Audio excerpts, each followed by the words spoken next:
Hi everyone and welcome back to my channel. আমি বার্সানা আর তোমরা দেখছো স্পিক্স অ্যান্ড লাভ। আমার চ্যানেলে তোমরা যদি নতুন হয়ে থাকো বা তোমরা অনেক দিন ধরে আমার ভিডিও দেখছো দেন চ্যানেলটাকে সাবস্ক্রাইব করতে কিন্তু ভুলো না। আজকের ভিডিওটা শুরু করছি আমাদের হোটেল ট্যুর নিয়ে। অনেকজনের কোয়ারিজ থাকে যে পুরীতে গেলে কেমন কি হোটেল পাবো, সেটা নিয়ে আজকে ভিডিওটা আমি বানিয়েছি। পুরী কিন্তু অল সিজনই প্যাকড আপ থাকে, তাই তোমাদের কাছে একটা সুন্দর হোটেলের সন্ধান নিয়ে চলে এলাম আজকে, যেখানে তোমরা পেয়ে যাচ্ছ ব্রেকফাস্ট, লাঞ্চ, ডিনার।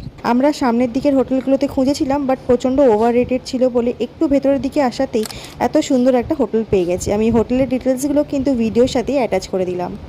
সমুদ্রের ধারে এত সুন্দর একটা হোটেল, তাও আবার রিজনেবল প্রাইসে কিন্তু খুবই কম পাওয়া যায়। এখন আসা যাক রুম সার্ভিস কেমন। রুম সার্ভিস হচ্ছে টপ নচ। তোমার মনেই হবে না যে এত কম রেটে এত কিছু তোমরা পাচ্ছ, প্লাস সার্ভিসও টপ নচ। তোমাদেরকে একবার ওয়াশরুমের ভিউটা দেখিয়ে দিচ্ছি যে এত পরিষ্কার ওয়াশরুম ছিল যে আমাদের কিন্তু কোনো প্রবলেম হয়নি। তাছাড়াও পুজো দেওয়া, ভোগ অ্যারেঞ্জমেন্ট হয়ে যাওয়া, এই জিনিসগুলো কিন্তু এই হোটেলের ম্যানেজমেন্ট থেকে করে নিতে পারবে তোমরা।